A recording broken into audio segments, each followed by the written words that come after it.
श्रुति चांदा और आप देख रहे हैं स्टार 24 न्यूज। देखते रहिए आज के खास समाचार। मंदसौर जिले की गरोड़ तहसील के भानपुरा क्षेत्र दो किसान ने एक अनूठी परंपरा कायम की, जो अपने कृषि कार्य में साथ देने वाले दो गोवंश बैल की मौत के बाद हरिद्वार गंगा नदी में अस्थियां विसर्जन कर पिंडदान किया और 13वीं का कार्यक्रम कर समाज के लोगों को भोजन भी करवाया। दरअसल आपको बता दें, मंदसौर जिले के भानपुरा क्षेत्र के रहने वाले किसान भवानी सिंह और उल्फत सिंह ने दो बैलों की जोड़ी का 2 दिन के अंतराल में मौत हो गई थी। इसके बाद दोनों किसानों ने अपने बैलों का अंतिम संस्कार पूरे हिंदू धर्म रीति रिवाज से किया। किसान भवानी सिंह ने बताया कि दिवंगत होने वाली मनुष्यों की हस्तियों का विसर्जन हरिद्वार में हरि की पौड़ी गंगा के तट पर होता है, इसलिए हमने अपने बैलों की अस्थियों का विसर्जन करने पर हरि की पेड़ी गंगा नदी पर गए और विधि विधान से पूजा अर्चना के पिंडदान किया। किसानों ने बताया कि दोनों बैलों को बचपन से पाला, दोनों ने कृषि कार्य में हमारी खूब मदद की। आज जो कुछ भी हुआ आज उन्हीं की वजह से है।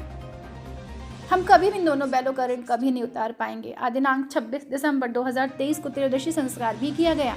इसके लिए दोनों किसानों ने समाजजनों को निमंत्रण पत्र छपवाए हैं और आसपास के गांव में निमंत्रण दिया। इस 13वीं कार्यक्रम में लगभग 3000 से अधिक लोगों को भोजन करवाया। भानपुरा तहसील ग्राम पंचायत अंतरालिया बाग का खेड़ा में 26 दिसंबर को विधि विधान से 13वीं का प्रोग्राम रखा, जिसके लिए उनके द्वारा शोक पत्रिका तथा गंगा माता का गंगोत्सव तथा प्रीति भोज का आयोजन किया गया। दोनों बैल जिनका नाम मना और शाम का स्वर्गवास हो जाने पर भारतीय संस्कृति के अनुसार क्रियाक्रम भी किया गया। किसान भवानी सिंह ने बताया कि जब हम बड़ी कठिनाई में थे तब इन बैलों की जोड़ी हमारे द्वारा खरीदी गई थी। 30 वर्षों तक इनसे खेती कार्य किया। दिन दुगुनी रात चौगुनी उन्नति करने वाले इन बैल जोड़ी की मदद से हमने 15 बीघा जमीन, 2 ट्रैक्टर, 1 जेसीबी खरीदी। पहले हमारे पास कुल 35 बीघा जमीन थी, उत्पादन भी कम होता था। बैलों के आने के बाद 50 बीघा के करीब जमीन हो गई है। दोनों बैल मना व शाम की मेहनत से हमने बहुत कुछ कमाया और हमारा फर्ज बनता है कि अपने पिता के समान दोनों बैलों का अंतिम संस्कार भी पिता की तरह ही किया जा सके, इसलिए यह आयोजन किया गया। गौरतलब है कि इस युग में पिता पुत्र में लड़ाई झगड़ा तथा इस प्रकार के आयोजन को लेकर कई विवाद सामने आते हैं, लेकिन जानवरों के प्रति इतना स्नेह और प्रेम इस युग में बहुत ही कम देखने को मिलता है, जो दोनों भाई किसान भगवान सिंह और उल्फत सिंह के घर देखने को मिला। Star 24 news Mandsaur. आज आपके ग्राम में बैलों का महोत्सव का आयोजन किया जा रहा है, क्या है पूरा मामला? देखो, बैलों का कारण जानना चाहिए अपन, भारत हिंदी संस्कृति में मानी जाती है एक परंपरा के अनुगत। इसे एक हम परमात्मा के रूप में बैलों को मानते हैं। तो बैलों ही ने हमें अन्नदाता के रूप में खेती का एक बहुत बड़ा विकास के क्षेत्र में ले जाते हुए बैलों को बहुत महत्वपूर्ण मानते हैं हम।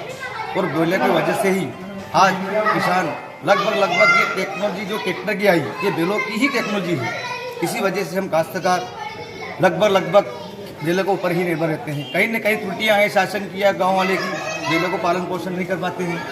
कुछ कारण होगा लोगों में एक समय बोलता बंद कर तो सोच रही है। इसमें क्या होता है कि कुछ लोग आज जैसे मानिए जाए गाँव बाका खेड़ा में राम सिंह जी, उनके सुपुत्र भगवान सिंह जी, उनके सुपुत्र दिलीप सिंह जी द्वारा बैलों को कम से कम एक बच्चा को छोटा से बड़ा करके पालन पोषण करते हैं। एक पिता का फर्ज बनता है एक बालक को बड़ा करना, एक बालक का फर्ज बनता है पिता का पालन पोषण करना। इसी प्रकार बैलों का पालन पोषण करा।